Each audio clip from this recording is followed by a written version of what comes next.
Howdy y'all. A better intro, this is terrible. What's up everybody? I have the Moore Future Intelligent Amp. Is this the future of amplifiers? I don't know. We're gonna find out. Let me explain how I have this set up. Actually, let's turn this guy on here first. This is battery powered, by the way, so you can charge it and and then you have a battery if you want to take it. Oh look, it says the future is coming.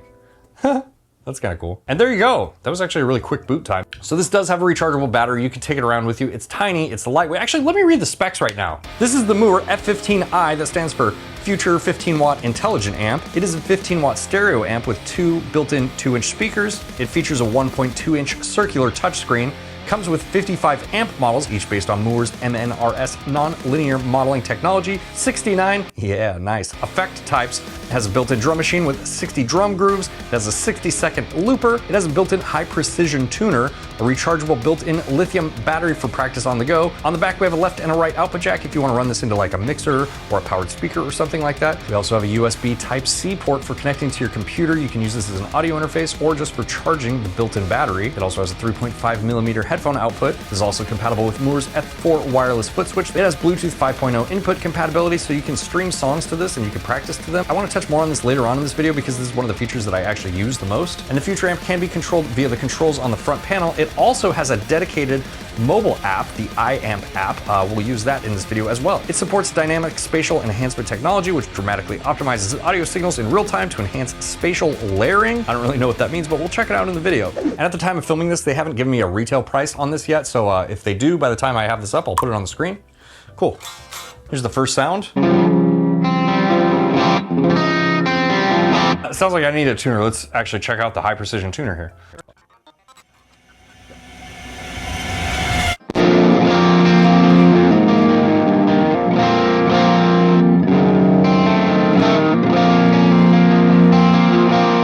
Let's go to a more high gain sort of sound.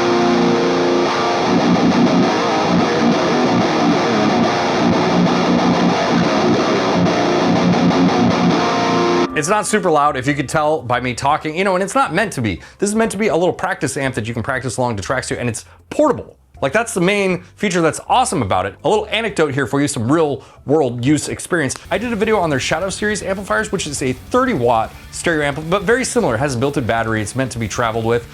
And I use that thing all the time. It is one of my most used pieces of gear. Now let me explain. You're probably looking around at these amplifiers and you're like, bullshit, like you don't use that thing. I do, I use it quite a bit. But this is how I use it. At some point in my life, maybe a lot of you can relate to this, I became a lawn dad. I like to take care of my lawn on the weekends, and then I like to have barbecues, and I like to sit outside, and I put a TV out there so I could watch UFC on the weekends, and that's like part of my life now. That's part of my identity. That's who I am.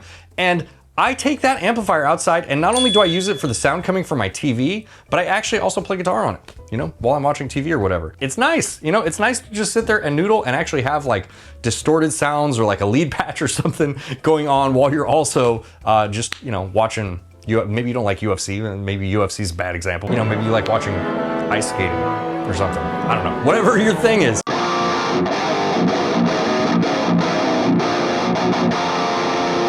And I do have that decibel meter up there to kind of give you an idea of how loud this is in comparison to like my voice talking. So you can see where it's at right now. And then this is the amplifier at 100%.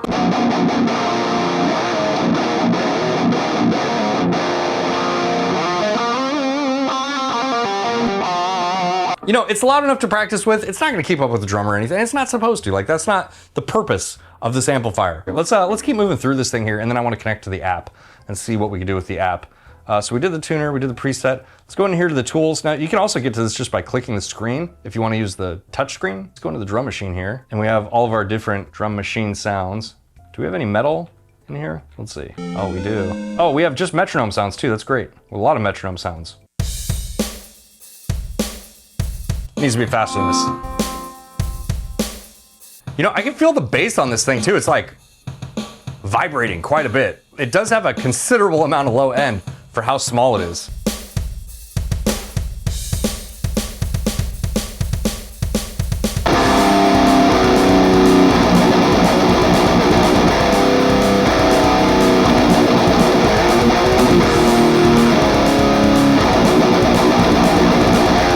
All right.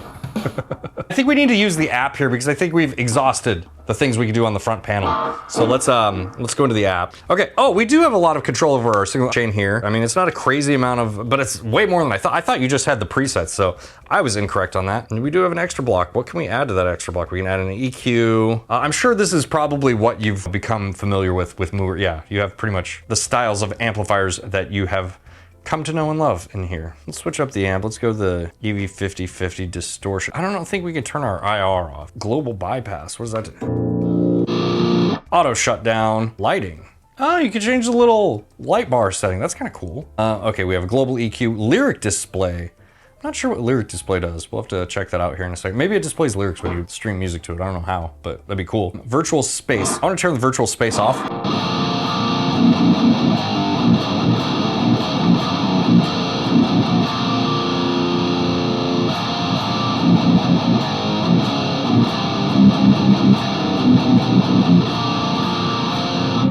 I didn't notice any difference, but maybe that's for like when you're streaming audio to it. We have our mixer control over here as well. So you can turn the music that you're streaming to it down and balance it with your guitar or vice versa. I want to try playing it to something here. I'm in a different tuning. Poly shift maybe? Man, that's so hard to get right on the 2. I can't get this thing exactly on 2, that's funny. Okay, let's see if that worked.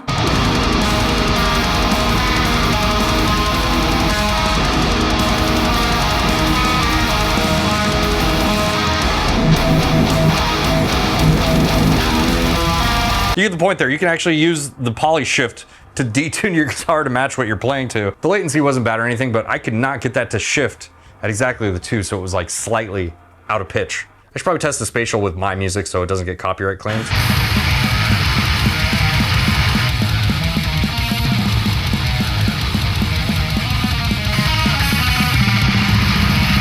Okay, so the virtual space setting is a little bit weird. It like does something to the mids. You can really hear it with the guitars. It almost sounds like it puts a chorus effect on the guitars and then brings them way forward. It's fine, I guess. It's probably a lot different on different types of music. With metal, something that has guitars panned hard left and right, maybe that's not the most desirable effect in the world. The other thing I have lyrics on this, so hopefully this doesn't get copyright. If it does get copyright strike, you're just gonna hear nothing right now. I'm sorry. But I just wanna see if it actually does lyrics. So I'm not sure what the lyrics feature does because I can't get the lyrics to pop up on the screen. Maybe that's a Spotify thing. I don't use Spotify, I use Apple Music. I know.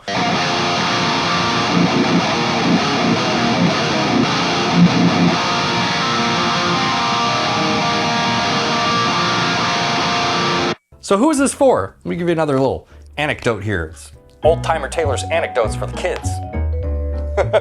When I first started playing guitar, I had something very similar to this, but it wasn't really made for guitar, and you know, this was the 90s, so the technology was very representative of that time. But I did have a little guitar practice amp at that time, and I would go over to my grandma's house because both my parents worked during the day, so I would go over there and she would like watch me during the day, and that little practice amp was actually just like too loud for, you know, it was like disturbing to her. So what I ended up doing was I had a little karaoke machine, and it was cool because you could plug a 1/4 inch into it, so I used to like plug my thrash metal pedal. Shout out to the Ibanez thrash metal pedal. But I did have this little karaoke machine, you know, it was cool. I could turn it down. It had like the headphone thing in it, but it also had an FM radio and it had a tape player. So I could play along to songs and I could actually like record my own stuff too. You know, this has a looper built in. It was not quite that, but it was cool. Like it had dual tape decks and, you know, it let me experiment and do a lot of different things with it. But this is like that, just in a package that's made for it. I would have loved something like this as a kid, just to be able to jam around on, to play guitar to. Bluetooth to MTV so I could like learn Offspring songs or whatever I was doing at that time.